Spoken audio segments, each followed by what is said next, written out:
Can you help? Can you help me? Can you help? Self-Helpless! Can you help? Can you help me? Can you help? Self-Helpless! Can you help? Can you help me? Can you help? Self-Helpless! What's up, everybody? Welcome to the Self-Helpless podcast. I'm Delaney Fisher. I'm Taylor Tomlinson. And I'm Kelsey Cook. And today we have a really juicy topic, managing imposter syndrome. But before we get into that, just a couple little nuggets. First off, we are now available for video shout outs. So if you want to book a video shout out from all three of us, you can email selfhelplesspodcast@gmail.com, whether it's for a birthday, anniversary, just because, we got your back. And who wants to read this lovely quotable? I this do. episode. Oh, Taylor, I was hoping you would say that. Thank you. This is Teacher, oh my God, I really feel like a teacher now. The glasses, it's like Jim Carrey's The Mask, but with the glasses. Like it's your entire personality now, are these glasses. Oh my God. Oh my God, I love it. This quotable, it was submitted by Helpster Catherine, and it is attributed to unknown. We don't know who said this, but we do like that it was said. Your perception of me is a reflection of you. My reaction to you is an awareness of me. Wow. That's a good one, and it's complicated, so I'm going to read it again. Please do. Thank Your you. perception of me is a reflection of you. My reaction to you is an awareness of me. So basically, we're all just like projecting our own shit onto each other, right? 100%. Yeah. I like that quote.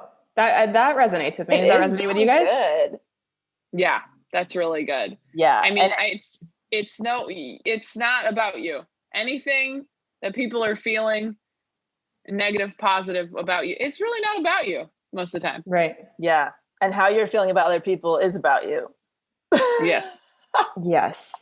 And that Yeah. was submitted by our Helpster Catherine on Patreon. You can go to patreon.com/selfhelpless if you want to be able to submit quotables that get read on the show and help choose our upcoming topics. Yes. All right, let's dig in, shall we, people? So Yes. I'm really excited about this topic. It's come up a little bit recently here and there. And, you know, it's probably been a couple years since we did like a general kind of overview about imposter syndrome, but I think probably a lot has changed since then.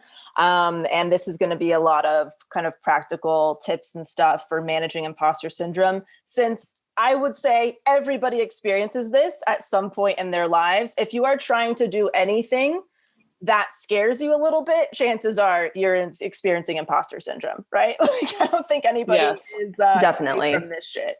So imposter syndrome is also known as imposter phenomenon, imposterism, fraud syndrome, or the imposter experience. And we're really going to talk about ways to combat this. So studies suggest 70% of people experience imposter syndrome at some point in their career. I would say that sounds pretty accurate, if not low, but I guess it depends on the career. And Yeah. I know that depending on where I was working, I cared very little or cared a lot, depending on the job and how I felt about it. Right. Yeah, I wonder if construction workers are ever like, I don't hammer very well. Frank put up that beam so much better than me. I don't know if any of these terms are correct. You put up a beam? But you know what's funny? I could actually see that being a pretty big thing in a field like construction or whatever when you're first getting started, because that's such a stereotypical like macho environment where you don't want Yes. to ask for other people's help and you don't want to look like you don't know what you're doing. So I bet a lot of people go in like, yeah, I can make a fucking beam, and then like are actually on the inside like, shit, I'm gonna mess this up and then I'm gonna lose this job and I don't know what I'm doing. I don't even know how I got hired. Like, I bet that would be actually a pretty big place where imposter syndrome happens. Oh yeah. That's a I good actually know of a personal experience within like my network of people. somebody I know has like a very physical job, and it's a shit ton of pressure to not only like, yeah, it's kind of like proving the masculinity that you can like handle it, that you can handle that really grueling job, and that you can like maintain it. Like they're kind of constantly checking in on your strength or your fitness or how much you can lift, and if you can manage the team, like all that. So it sounds very, very stressful. But so imposter syndrome is a serious issue and is most common in environments that thrive on competition and comparison, dog eat dog culture. Maybe sounds like the entertainment industry a little bit, a little bit. Have poor communication and unclear expectations, lack diversity and mentorship, which can reinforce a sense of isolation or otherness. Yes. And yeah, so that all makes a lot of sense. And I didn't realize there was different types of imposter syndrome. So here are the 5 types of imposter syndrome. The perfectionist.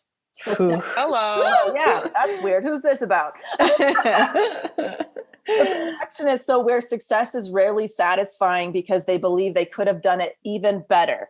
Oh my gosh, that is just...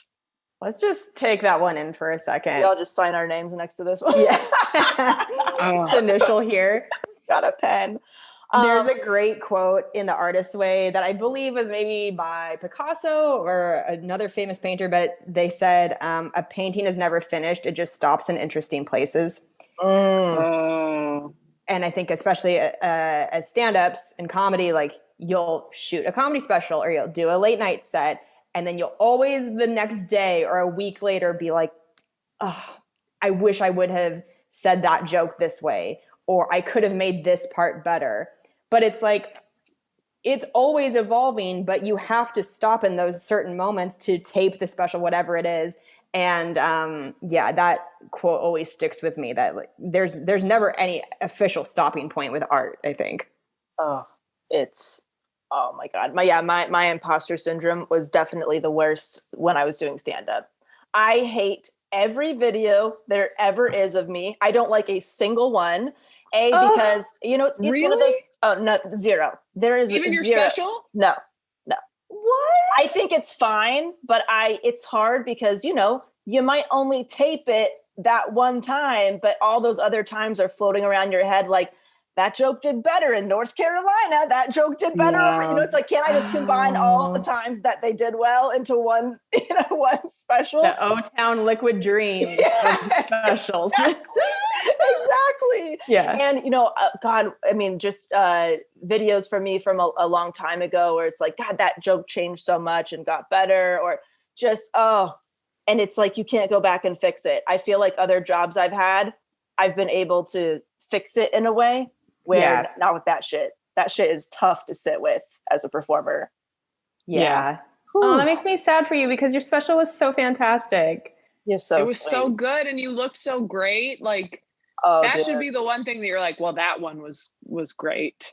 Yeah, that was everything I wanted. I wish I like it fine, but it's not something that I'm like directing everybody to, like, yeah, let's go.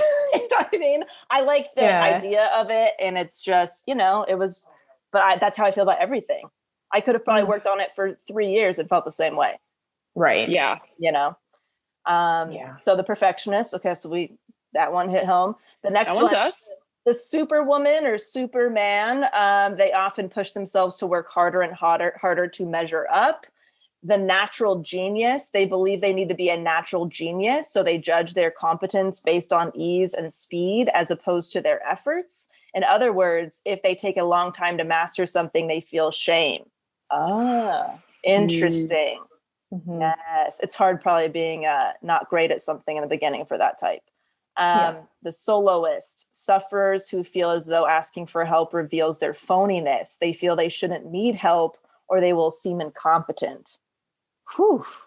Shit. Yeah. I feel like I'm a little bit of all this shit. The expert measures their competence based on what and how much they know or can do. Believing they will never know enough, they fear being exposed as inexperienced or unknowledgeable. I feel like I meet that one a lot at dinner parties. Yes. Yeah. For dinner parties. That'll back you into the corner about their recent trip to Machu Picchu or some shit. Yes. All right. So I'm curious with you guys, when can you think of your most recent experience with imposter syndrome and what it was and how you felt? Kelsey, you're nodding your head very. Well, yeah, I mean, you didn't prepare us beforehand of what you were going to ask us. And so just now I froze for a second of like, oh shit, I don't know. And then I was like, oh, the makeup course. Oh, yes. Yes. That is to a T feeling like an imposter as I was setting that up. And I still feel it a little bit, but each month that I do it, that feeling goes away a little bit more. Delaney had, you listeners know a bit, Delaney had been trying to get me to do some sort of makeup course for like a year, right? I mean, it had been a while that you were like, just do it. And Tay, you were saying it too. Yeah. Yeah. And our listeners probably. Mm-hmm. Yeah, I don't know. I just, I was really hanging on hard to the idea that because I didn't go to school for makeup or I like wasn't a licensed cosmetologist, that I had no business offering my services or charging for them. And I am having so much fun doing these online makeup workshops. It just feels right. It just all feels right. And it's been nice too by the end of it to feel like, oh wow, I do know a lot about makeup. Yes. It's been such a big part of my life for so long. And it feels so wonderful at the end of these workshops to have people be like, oh my God, you genuinely just changed my entire makeup routine. Like you just fixed this thing I've been wondering about for years, or you made me feel so beautiful today. Like that makes me feel so good because tips that you can teach people with makeup, they can carry that on with them every day and then continue to do it and feel beautiful. It's such a good feeling. So yeah, but that shit, the imposter syndrome shit kept me from doing the makeup stuff for a very long time. Mm-hmm. Yeah. What about you, Taylor? I mean, I feel that way all the time, every day with career stuff. I got an offer this week to do a corporate gig next month, and I have a college gig tomorrow over Zoom, and college and corporate gigs shows tend to pay better than clubs or other things do. And every time I get an offer for like a college or a corporate event, I immediately feel like they couldn't get someone better. Someone else canceled. Someone backed out. Wow. I'm not worth paying this much money, and I'm going to mess it up and they're going to regret hiring me. Jeez. Like literally every time. And you There's still like feel that way. Oh, I really do. And I have a Netflix special. Unreal, dude. Yeah. It's like, you'd think at a certain point, I was like, what do I have to do where I won't feel like I'm not good enough to be hired for an event with a budget? Right. That is Wow. in your line of, it's your work. It's your Yeah. job. Yeah. Right. So Kelsey mentioned that like going through the experience of doing it has helped her a lot with the imposter syndrome, like the results she's getting, people, the feedback, right? Like that repetition, Kels, Yeah. like putting it out there, that's helped you a lot. Yeah. How do you work through that feeling when you're about to do a corporate or a college event or something, Taylor? I think I just prepare myself as much as possible. Like for tomorrow, I was like, oh, I'm just going to spend all day preparing for that. And it's only 20 minutes of stand up and then like 40 minutes of Q&A. And Oh, I'm wow. like, that makes me feel like an imposter. I'm like, you're going to ask me questions? You're going to pay me to answer questions? Like, oh my gosh, I'm not going to be That's a funny enough. dream. It is a dream. Awesome. That's, It oh is. my God, can all gigs be that? 20 Dude, I minutes know. of stand up and then a Q&A? What a breeze. That's what I'm saying though. The better the gig is, or the better the job is, the more I feel like this was meant for someone else, but someone better wouldn't do it. Or like they're just I don't know. It's just like, Wow. and I think part of the reason it's the school I dropped out of. It's Oh, really? it's yeah. That's fucking it's one of the schools I dropped out of. So I went to college at Cal One of them. Poly. Yeah, well, in this year, in the last few months, I am now performing at both of the colleges I dropped out of. Oh, that's I did incredible. a drive-in at Cal State San Marcos, and tomorrow I'm doing a college show for Cal Poly in SLO. Oh, how funny. Oh my Isn't that God. stupid? Oh my It's so God. stupid. That was my That's rival like- school in college.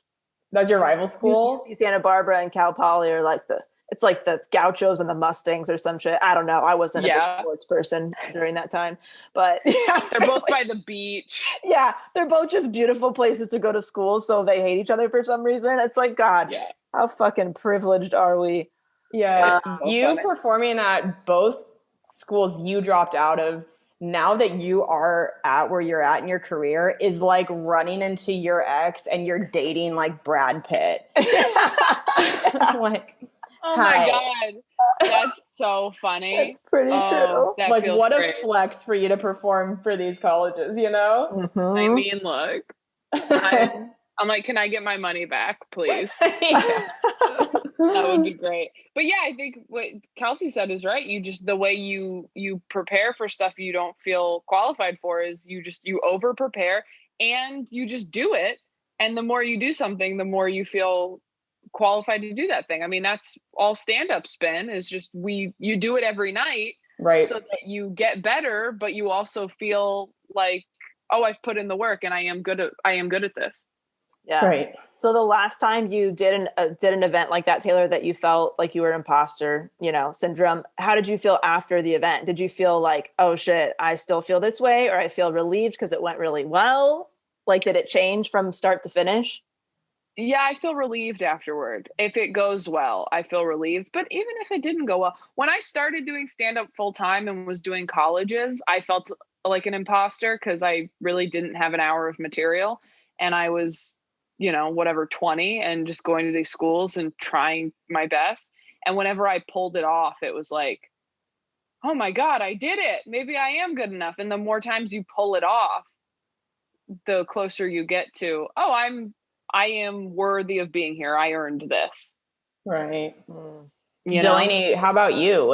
What's the most recent time you felt like an Oh God, all the imposter? time. I feel like I have to manage this pretty consistently. The biggest one, the most recent one, was when I started my coaching business, for sure. It was like stand up, the whole 7 or 6.5 years of stand up. And then with Dick's by Delaney, I didn't feel as much as like I was an imposter. It's really the stuff where it's like, it's like me. I'm selling myself in a way. With stand up, like you are your product in a way. With coaching, it's like, this is my service is you, it's me. With Dick's by Delaney, it felt like more removed. It was a product, a physical product you were buying. So yeah, that's the most recent. And I was such an imposter that before all of in the first several months, before every single coaching session, I would have to look at a list of all my accomplishments and remind myself that I was qualified to give people some feedback and direction and advice. I would have to look at it every single time because I'm like, who am I to give people any kind of tips for starting and scaling a business or whatever it is. And yes, the more experience and stuff, and the more, more that you talk to people, you get more confident. But it was rough, very rough in the beginning. That's like the most recent. I've definitely had imposter syndrome, even being on this podcast with you guys. I feel like I shouldn't be here. I shouldn't be here. You guys are huge comedians. You're going to keep getting bigger and bigger. I'm like the girl who lives in the garage. You know what I mean? Oh my God. That would be the second time I've been the girl who lives in the garage, because that's where I was in college too. But my God. I feel like you guys have brought so many people into this show. So that like I was not able to do that. I stopped being a performer a long time ago now. And that's a big imposter syndrome for me, to have this kind of exposure. I don't feel like this is mine at all. I don't deserve this. big time. Whoa. Yeah. Meanwhile, you handle so much of this podcast. Yeah. But We that's would just not why. be where we are without you. But you know what? That's why. I mean, obviously I love doing it. I love the show, but I think I especially took on the reins very early on because I'm like, I got to pull my weight somehow. Whoa, I didn't know you felt like that. Yeah, dude. I didn't either. Yeah. Yeah. So that was early on. And then, you know, all of our careers have grown and changed and gone in different directions and stuff. And so I feel, you know, I feel differently and like more confident in certain areas now, but still like, I'm like, dude, they could do this shit without me easy. I don't need to be here. Wow. So, yeah, that is so not I'm reality. nodding because I get it, but I Right. Well, it's hard. I think a group of 3 is really, really hard to navigate both on a friendship level and on a professional level because it's like always morphing. You're never exactly the same amount of close to the other 2 at any given time. You know what I mean? I feel like there's been times where I feel like there's your times. favorite?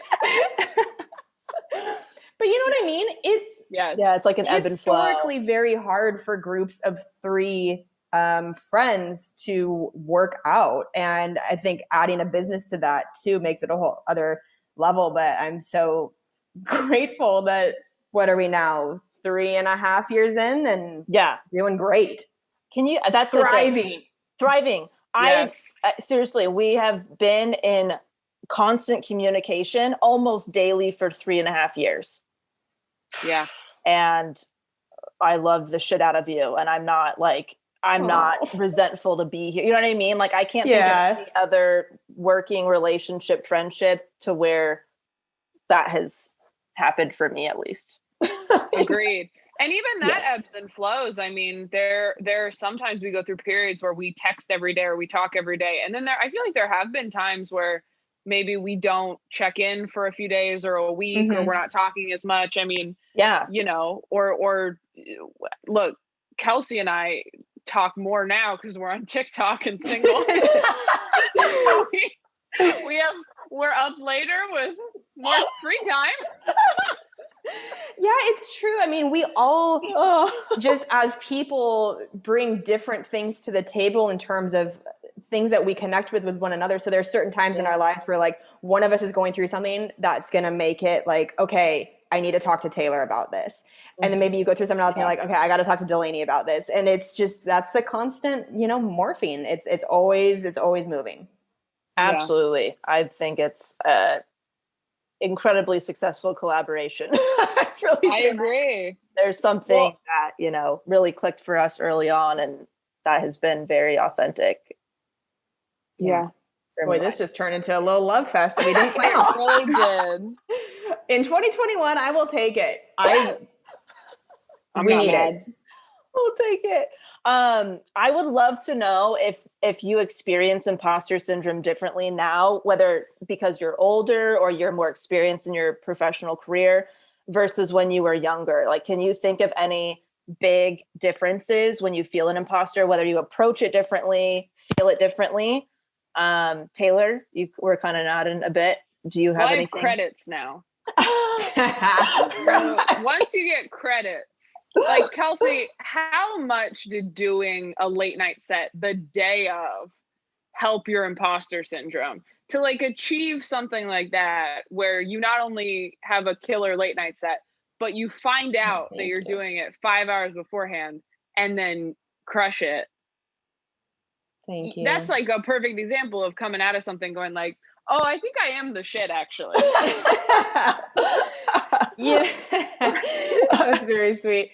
It's something that my manager said to me the morning that Taylor, if you don't know, is referring to. I did a little late with Lily Singh, and I got notified that I was doing it like 5 hours beforehand. They did have somebody drop out and needed somebody that could do it last minute. And my managers, I don't know if they said it intentionally, but either way, it was so helpful because it did combat that moment of imposter syndrome where they were like, yeah, the booker reached out and was like, we need somebody who can do this. And so my managers were like, oh yeah, well, Kelsey's like a seasoned pro. And like, I don't think of my, how we talk about ourselves. I don't think of myself as this like seasoned, like old road dog or whatever. Yeah. But in that moment, I was like, well, yeah, I get, I've been doing it 11 years in terms of like, if they are looking for somebody who can step up and do this under pressure that has already done a late night set before, I was like, well, shit. I mean, I guess my manager's right, but it was really this nice vote of confidence from my managers who I look up to so much to be like, yeah, you got it. Like they weren't even worried about the fact that I had the 5 hours notice to do it. They're just like, yeah, you're going to go be amazing and we're not worried. And I was like, okay, well, if you're not worried, I guess I'm going to try to not be too worried. But yeah, that was definitely a step in the right direction of battling imposter syndrome to go do that. Yeah. Mhm. Yeah. I think the more accomplishments you have in your field that you can point to as like hard evidence of like, okay, these are all the people I think deserve to be here. And they have done all the things I've done now. So, if I believe that they deserve this, then I have to then believe that I do too. Yeah, for Right? sure. For sure. Yeah. That's how I talk to myself. Yeah. You So- dumb bitch. So before you guys had those credits and those accomplishments and that experience as a much younger person or younger comedian experiencing that imposter syndrome, is there anything that you would tell yourself, your younger self, about imposter syndrome or how to manage it at that period of time before you maybe had this other stuff to kind of go off of? I was just like, you just have to do it. I think when I was younger, I only had what people had told me, and sometimes that helped. But a lot of the time, it was like there was a scene in Marvelous Mrs. Maisel in the last season where she's like opening for a singer, and the singer's manager, she's like freaking out that she's like, I don't belong here. I shouldn't have gotten this. Someone else should have gotten this job. And he said, whether you're ready for it or not, it's here and you have to do it. And that's how I felt when I was younger. I was kind of like, well, whether you deserve this or not, you got it. So now you have to work hard to be worthy of that opportunity. Yeah. Yeah. I think I would have told a younger me that everybody else is also scared and everybody else is also experiencing this. You're not the only one feeling like you're about to walk the plank by going on stage when you don't feel deserving of whatever it is. That would have helped me a lot. Mm-hmm. Yeah. Yeah, that's true. But no one wants to talk about that because you're trying to act like you're, Yeah.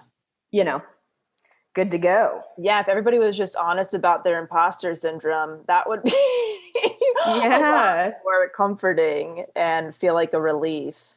Yeah. I actually, I felt that a lot with stand-up because I felt like I was in situations where people around me were full-time comedians and I wasn't. And I felt almost like embarrassed or like I shouldn't bring it up or let them just think that I do it full time because that's what they're assuming. And felt really, that was always super uncomfortable for me. Like even running into comedians like at work, because I worked on a studio lot, I would run into comedians who knew me as a comedian, being like, what are you doing here? And I'm like, oh yeah, I have an office job here. What? Yeah. Just assuming that I was, full-time headliner and stuff like that. And even on when I was getting interviewed for Last Call with Carson Daly, they were like, oh, so where are you off to this weekend or next weekend? I was like, oh, just taking a break. HR. Tell them that they fucked up by giving me this credit because I don't want to do this full time. I don't want this to be my career. And yet I'm getting this opportunity over somebody else who totally wants to be here full time. I felt like an asshole for even accepting it. So that was a big struggle. And then I remember being at the getting into the Cabo Comedy Festival over somebody else. I felt fucking horrible about that. The owner of the festival came to a comedy club to watch somebody else on the lineup.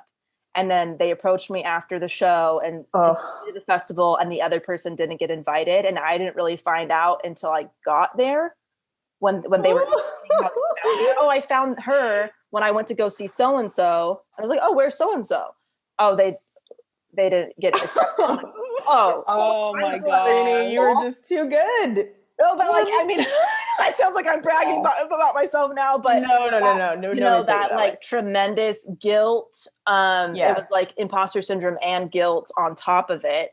And that festival was filled with a lot of big people. And I remember asking one of the comedians that I was kind of traveling with, I'm like, I'm really scared to be here. Like, I don't know if I should be here or not. Like, I don't think I'm ready to be in this environment with all these big headliners and stuff. And she was like, you got in, didn't you? Like, somebody saw you and thought you were funny, so you're here. Right. I was like, yeah, but I think they made a mistake, and I think they think I'm better than I am, or I have more experience or more material, but it can really fuck your shit up, all of that. Yeah. I mean, I've talked about this before on the podcast, but when I found out I got the Netflix special, first off, didn't even think I was submitting for that. My team had to say, we're going to try to get you the hour. And I was like, no, I just want the half hour. They're not going to give me that. And they were like, let us try. I didn't have the confidence or self-esteem to even believe that I could get that. And then once I did, I was happy for about 10 minutes. And then I just broke down crying, feeling like I wasn't good enough and thinking about all the people that deserved it over me that didn't get it. Felt so guilty and felt that way till it came out. Still do sometimes. Jesus. You just learn to manage it. Yeah. It's everywhere all the time. Especially, Del, you talking about having the day job. I feel like that shame, like with the imposter syndrome, keeps people from pursuing their passions so often because they don't want to be that person that has one foot in their passion, but like hasn't been able to make the leap yet into doing it full time and has to have a day job. Mm-hmm. People will avoid that at all costs. Yeah. Like, I remember feeling like an imposter so quickly because my back in Seattle, I used to work at a structural engineering firm. I was their admin assistant, kind of front desk person, and I was headlining a weekend in Seattle, and my coworkers came out, and including my boss, and the shows were so fun. The one they came to was really, really fun. They came up to me afterward and they were like, oh my God, we are so proud of you. This was so cool. And my boss in particular was very proud. And the very next morning, I went to work, and the first thing he said to me was, I'm going to need 5 copies of this paper. And it's like, you go back through that cycle so quickly of like, oh yeah, who did I think I was, that I was like a real comedian? I make copies. Mm-hmm. Wow. Yeah. That was a rough 180 of like, okay. Okay, and yeah, absolutely. and scene. Yeah. I felt like an imposter with everything I was doing because I was one foot in and out with everything. So it was like, okay, stand up, and then okay, maybe I'll try acting, maybe I'll try producing, maybe I'll try writing. Nothing ever felt full on like that. This is what I do. I'm confident in it, and all that. And I haven't. Now recently is the only time I felt that experience where I'm like, I feel like, oh, I'm finally all in something. Yeah. This is both very exciting and also very scary because I've never been all in. And with that comes a lot of, oh shit, if I fail, I admitted that I really wanted this and I wanted to try this and wanted to make it happen and it didn't work.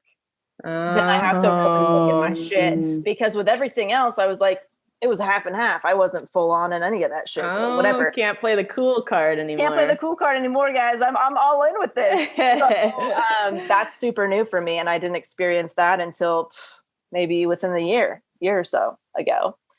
Yeah. Do you have any go-to Like, what is your go-to tips now when you're dealing with imposter syndrome, like before a show or before an event or whatever? Like, if it was like, you know, you have to be on somewhere in 20 minutes, what do you do? What goes through your head? What do you do? Fake it till you make it, baby. Fake it till you make it. Fake it As till you much make as it. as much as we shit on the hard sides of social media, sometimes it can be helpful if maybe I'm about to do a show that I feel scared to do or like not worthy of or something.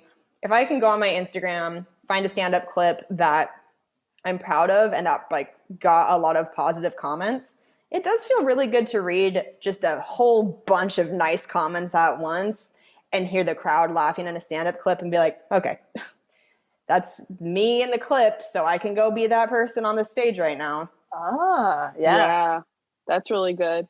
I also think what Kelsey said earlier is really good to remind yourself of is like everyone feels this way. Yeah. Everyone's in the same boat as you. Nobody's thinking about you as much as you're thinking about you. Mm-hmm. Yes. And even if they are, there's nothing you can do about that. Just go Right. prove them wrong. Prove you deserve to be here. Yeah. Absolutely. Have you guys ever experienced, because I feel like we've talked so much about career this episode. Do you guys ever experience imposter syndrome in your relationships? Yes. Taylor? Yes. Oh. Expand, Taylor. I mean, literally all of them. Oh, I think I've always felt like, you know what's so funny is every relationship I'm in, there's always like a friend of mine that I'm like, oh, they would like my friend better than me. It's usually Delaney. But it's there's always Yes. there's always just something in my head where I'm like, oh, my friend so and so would be a better fit for them, or that girl over here would be someone they would be with if they could be but they can't, so it's me. Like I just always feel like not good enough to be where I'm at, which is so crazy because people are with you because they like you. Yeah. Right. That blows my mind. Yeah. Truly. On just so many levels. That blows my mind. How about you, Del? Have you felt that way in yours?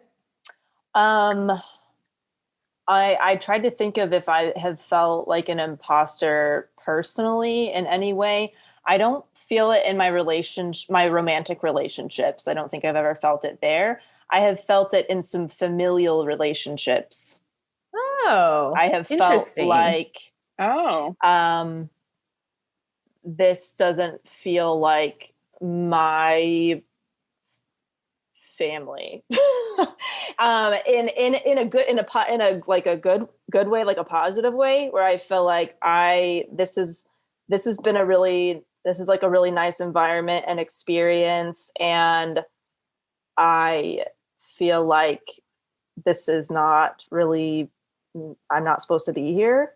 Like you're not worthy of that. Yes, it's weird, and I think, I don't know, being a child of divorce and kind of I feel like I have two kind of different families, or a lot of different families. I also have step parents, so I have like 4 different families in a way, and so kind of any kind of family you're with, you don't really feel completely whole in a way, or you feel like something's missing, or you feel like this is just kind of part of me but not fully me.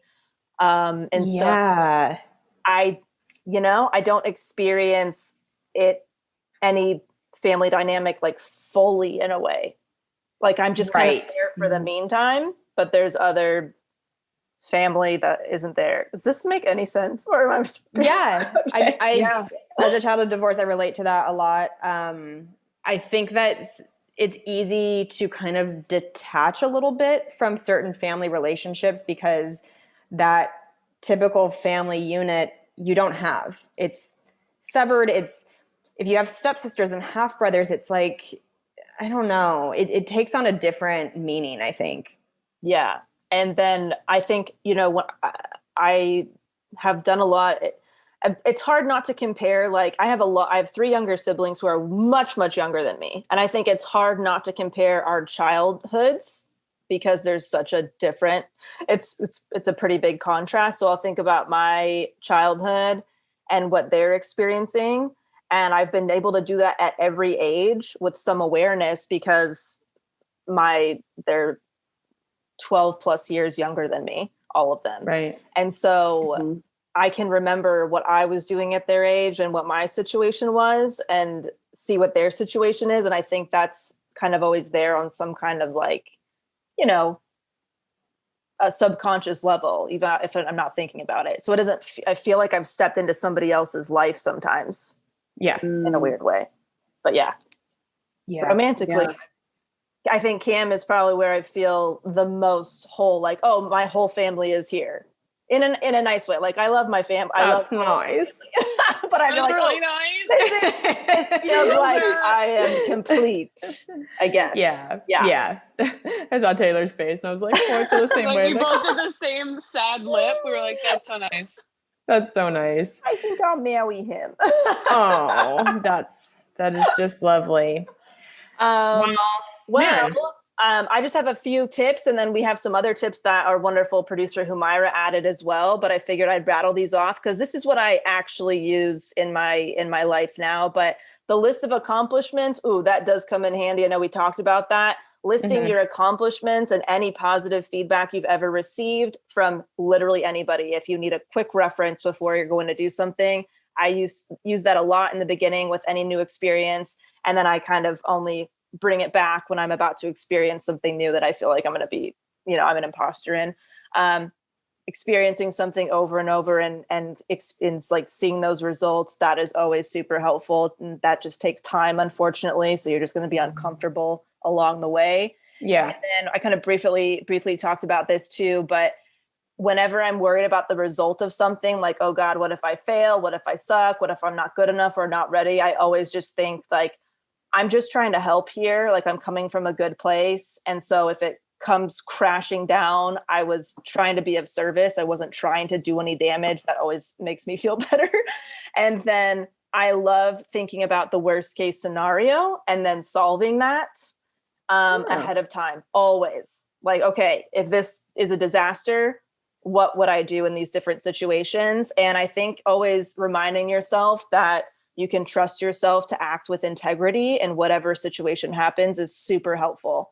Like if I go into something and somebody wasn't happy with a product or a service or this, like, of course I would figure that out. I would make it right somehow, So Yeah. I think that's always very helpful when you're going into like, just trust yourself that you'll be able to,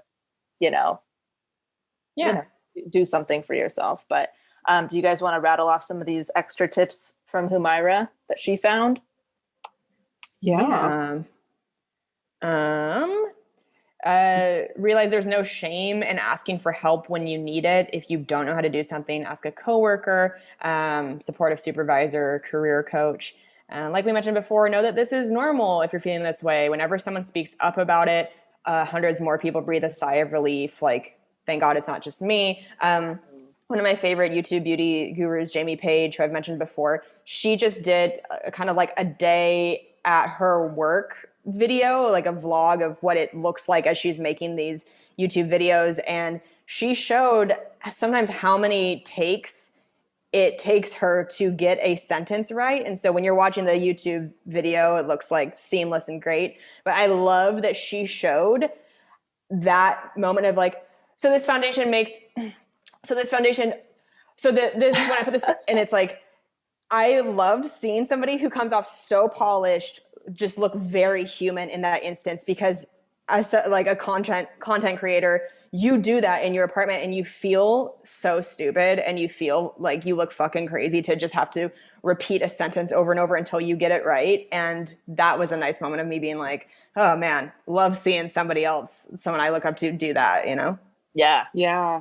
absolutely. Yeah. Mhm. Tay, do you want to? Also, Oh, sorry, go for it. oh, sorry, that was me transitioning into it. Love it. And Said it just also- now. And also, Like we said, just remind yourself of all you've accomplished. Have a little pep talk for yourself. You can always tell your close friends about these feelings, like your favorite teacher, your coworker, family member. Like I do this with Kelsey, Delaney. I do it with Dustin. I do it with a lot of people where if I'm feeling this way, I just go like, I just need to say it. Like, I feel like I'm not good enough to be here. I feel like I'm not doing things well enough. I'm not doing it right. I feel like we've all had moments like that with each other. And it's so helpful to just have a person close to you go, oh, I don't see you that way at all. And here's Right. why. And nobody else does. And you go, okay, thank God. I'm just being hard on myself. Right. Something else you can do, you can seek out a mentor. That way you can always ask questions and get advice from somebody in your field who's like there for that specific purpose. And also expect initial failure when you're learning how to do something. Like allow yourself some leeway to mess up when you start trying to get good at something. That's going to happen.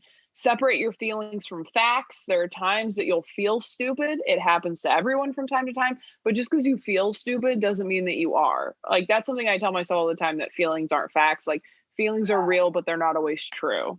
Yeah. And recognize that you have just as much right as the next person to be wrong, have an off day, or ask for help. For sure. Yeah.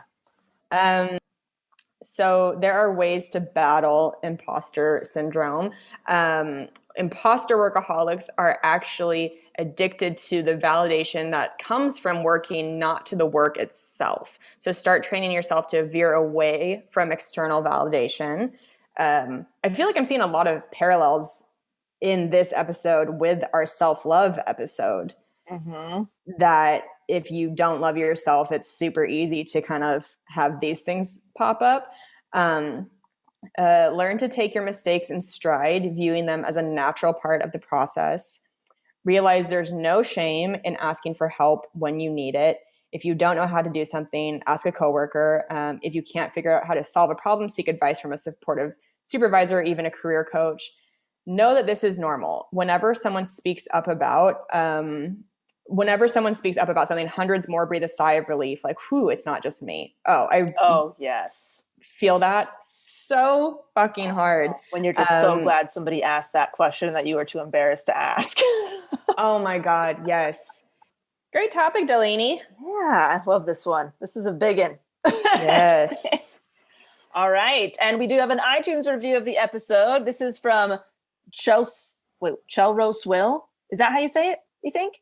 Dude, we never know with a username on iTunes. It's a grab bag. Will coming at you. They say, I love you guys. I'm a fan of all three of you. I'm a female comedian, artist, and entrepreneur. You guys are awesome, honest, and helpful. Feels like listening to a conversation of three of my besties. Also going to make sure I floss like a boss. Sorry. Make sure I floss like a boss. So thanks for the tips, Kelsey. I got you. Right, happy to spread the gospel of my dental hygienist. Floss like a boss. Isn't flossing also the dance move from that one TV show or whatever? It is. There you go. I don't know what that is. You know flossing. You do the arm thing. Oh, yeah. I'm doing it like this because that's as much as the camera can see. Know that I don't actually do it like this. Like, what TV show did you learn it from? Thank you for that iTunes review. Feel free to leave some more, everybody. It's all there for you. Click a button, talk to us. It is all there for you. Thank you for that iTunes review. So nice.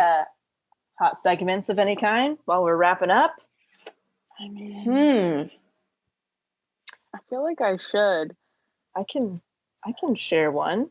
Share one, Del. We took Maverick to the beach for the first time. It was his first beach trip. He turned 2 recently, and we took him to the beach. And it's one of those things where would we have even thought to go to the beach if it wasn't for this pandemic and really not having options to do anything but outside stuff. And it was really nice. It was quite fun.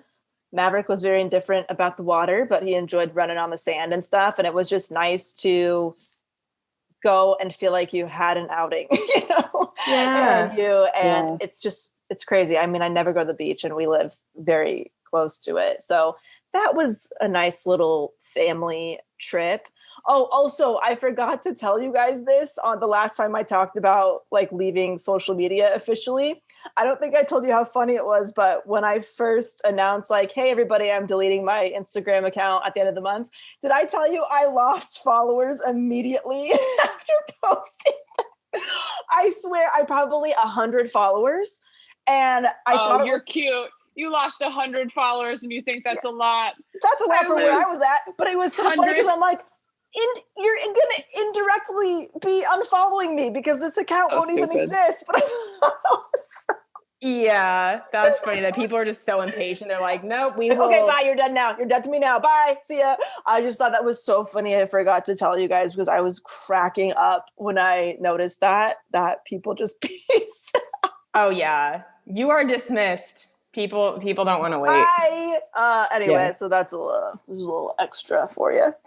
Nice. I feel like the only things I have to say are things I've already briefly mentioned, that I'm excited for the upcoming makeup workshop, and that a new Trumpet Tuesday video came out today and people have been loving it. My dad did his own rendition of WAP and you can't good. unsee it. My eyes are still burning. If you want to watch a father in his 60s cover WAP on trumpet and sing along to some of it, it's at Kelsey Cook Comedy on Instagram. And wow. Oh, I'm sorry, so and you're great. welcome. I have to see this. I bet I can watch it on Cam's Instagram. You can watch it on his Instagram, or it's on TikTok at Kelsey Cook Comedy. But yeah, it is worth looking it up. I promise. I'm not just saying it because it's my dad. Like it's pretty funny. I'll have to take a look at it. Okay. Yeah, Taylor, I don't you got have anything? I don't think I have anything new. I feel like I've sort of gone over it. I've just been doing the same stuff You know what? because That's I've just okay. That's great. it's fine. Consistency. I've just been really trying to take care of myself every day and make that my main focus because I got nothing else to focus on right now. And you know, it's been very hard, but it's been really good. And you know, it's I'm ready for the vaccine. Yes. That's all I have. That's my segment. Mm-hmm. I'm Ready ready for the vaccine. Yeah. You look right. I mean, you're wearing tie dye. You look good. You look looks great. Like it's a fresh Thank start. you. Thank you. This is the new me. Tie dye. Yes. Yeah. It's all good. It's all good. Anything that you guys want to plug before we peace out? Yeah. No.